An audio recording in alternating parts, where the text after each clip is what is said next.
NFTs, also known as non-fungible tokens, have seemingly taken over the world. Just a month or two removed from the whole GameStop situation, in which the stock shot from about 20 bucks almost past 500 in the matter of a week or so, it seems NFTs are the new thing. Whether you've heard Logan Paul, Gary Vee, or maybe one of your friends or family members talking about them, we're going to break it all down and explain everything you need to know about what they are and their value. We'll also be talking about one specific NFT which sold for a record-breaking $69 million. Nice. Today on InformOverload. Make sure to smash that like button, let's get into it, folks. So first things first, NFT stands for Non-Fungible Token, but what does that even mean? Well, the definition of fungible reads, I quote, "of goods contracted for without an individual specimen being specified, able to replace or be replaced by another identical item, mutually interchangeable." So naturally the opposite of fungible would be non-fungible, which pretty much means it's one of one. Can't be replaced, and there will never be anything like it ever again. The token part refers to a digital token, or a cryptographic certificate for a specific item. In a sense, this token is just proof of ownership, if you will. The way owning one Bitcoin token allows you to have just that. However, a Bitcoin is actually a fungible token, due to the fact that technically speaking, you could sell one, buy another, and the price will reflect the relative value of Bitcoin at the time. With an NFT, when you sell it, the only way you can get it back is if you track down the person who is in possession and pay whatever they're asking for. This is why Bitcoin is fungible and NFTs are non-fungible. As of this recording, one Bitcoin would cost approximately $70,426 Canadian. So if I wanted to buy one, I'd have to buy it for $70,000 and change, unless someone accidentally puts in a sell order for something much lower, which is very unlikely. Why put less value on something you own? Odds are they'd sell it for the $70,400 and whatever. NFTs, however, can range from a few bucks to tens of millions. And that's because the owner of said token can decide how much it's worth. A better example would be the following. A $10 bill is a $10 bill, nothing more to it. Regardless of how we feel about it, that's its value. I think it's worth 11, you say it's worth 9, it's worth $10 bottom line. An NFT, for example, a digitally created photo of Squirtle, let's say from Pokemon, could be worth $10 to some. It could be worth $1 million to others, and it could be worth absolutely nothing to someone else. NFTs get value based on what people are willing to pay for them. Similarly to artwork, it seems NFTs are completely subjective, with the value of each one depending on people's individual beliefs. Now here's where the issues start to arise. An NFT of a highlight of LeBron James dunking recently sold for more than $200,000. I could find the exact same clip on YouTube and download it for free. So why would I then want the NFT if I could get the exact same thing for free? Because I wouldn't have the NFT. The person who purchased the NFT of LeBron dunking may have the same video as me, but they have something that is only unique to them. The token that declares they have the original and only original highlight of LeBron dunking as an NFT. At the end of the day, it's about scarcity and collectibles. It's been estimated that value of one of Van Gogh's most famous pieces of artwork, the Starry Night, is worth $100 million. Technically, you could buy a replica or a fraudulent version of the painting, but if it's not the original, is it really worth all that much? Depends who you ask, as some just like the image, while others only see value in the idea of it being an original, one of one, made by someone who will never be able to recreate it again. What makes NFTs slightly different from traditional artwork is that there is a feature which will ensure the original creator of said NFT will always be paid a small percentage of sales when the artwork changes hands or is resold. So if Van Gogh painted his famous work, sold it for $100, and a year later someone sold it for $1 million, Van Gogh would still only have the 100 and that's it. If it was an NFT, he'd get the original 100 and a percentage of the $1 million which it was sold for a second time around. This is what makes NFTs so attractive to the artist or creators. They'll benefit from a spike in popularity of their work even after they sell it. Now, as confusing as this may be, NFTs aren't necessarily just one of one. I've been using the artwork example just to simplify things, but people are selling sports and gaming cards, and although there could be one available, there could also be 50 to 100 or even more. Also very important to mention is authenticity.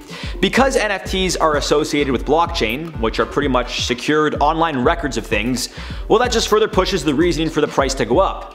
These are much safer to buy than average artwork, which a very good forger can fake. Now, technically speaking, the creator of an NFT can decide after releasing one and selling it for X amount that they want to release a few more. Obviously, this would inevitably drive down the price of the original, one of one, considering how it would no longer be one of one. But that would be up to the original creator of the NFT, and truth be told, it'd be a pretty scummy thing to do, likely leading to a ton of negative press and that artist kind of being run out of the community. And given that most creatives and artists know how important reputation is, well, this just wouldn't be a good move at all. It's possible to happen, it's just frowned upon, and very unlikely. There's also the possibility that a file gets corrupted, a website stops working. I mean, it's technology, right? Anything can happen. Yet the same argument can be made for physical art, if not kept in pristine condition. Accidents could happen, so with physical art, someone spills something, knocks it down by accident. You guys get what I'm saying. Now I will say guys, this is all still very new to me as well, so I really hope I did it justice in explaining my understanding of NFTs, but please, if you're going to invest money, do your own research and due diligence. And if anything that I said doesn't make sense at all, let me know down below and let's all try to help each other make some money and create some art and understand this brand new thing called NFTs. And speaking of creating art and making money, let's talk about the man who sold his NFT for over $69 million. Nice. Currently the most expensive NFT ever sold, Every Day's The First 5,000 Days by Mike Winkelmann, also known as Beeple, sold for a record-breaking $69.3 million with Christie's Auction Company. Now to you, a digital piece of art may not be worth $69.3 million, but to the buyer, it certainly was. And it's not like Beeple is just some random guy who got lucky.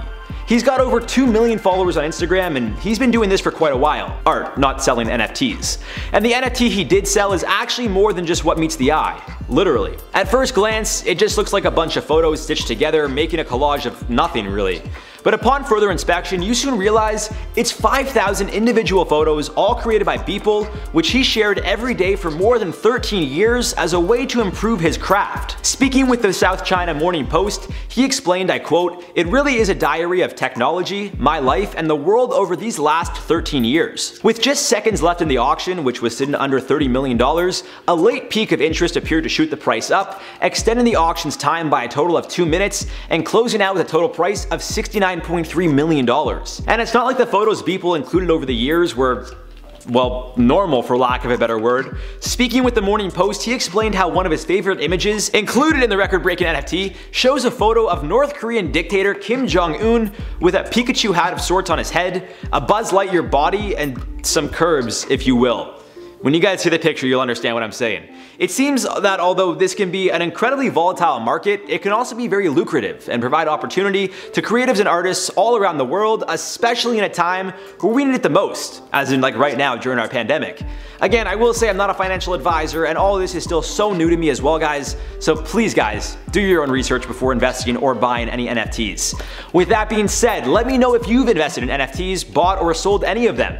I'd love to learn more about them myself and continue educating myself on what I genuinely believe will be bigger than the physical art market. Like I think NFTs are the way of the future. Like 100 years from now, people are gonna be talking about Beeple like they talk about Van Gogh. I genuinely do believe that.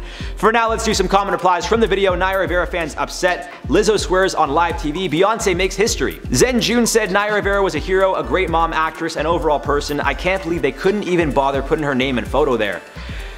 Yeah, it's just like, with the amount of coverage it got and like just the whole situation itself, it would have been a nice, just like a little tribute. I'm gonna say the Academy Awards will most likely do something nice for her now because of this whole backlash. But yeah, it's just, I don't know, it really is sad. They could have done something for her. Kenzie Coco said the Grammy Awards hasn't been good in probably a decade at least. I love Lizzo's personality. I'll be very honest with you guys, I think all award shows are garbage. I think they're all just, they just suck. I hate them all, so I don't watch any of them. I don't like them at all, to be honest. Lizzo seems like a very fun person. I wish her all the best, and I like her personality too, because she's just unapologetically herself, and I think that's all we have to do is just own it. Just own your shit. Sandy Silver said, so Blue Ivy got a participation award? Sorry, I had to, don't hate me. I don't hate you, but guess what? Something Blue Ivy has that neither of us have is a Grammy, so we could chirp her all she wants. She's only 9 years old and she's got a Grammy, so yeah. Alright guys, that's all for this one. I've been your host, Jared Bronstein, and we'll see you guys soon.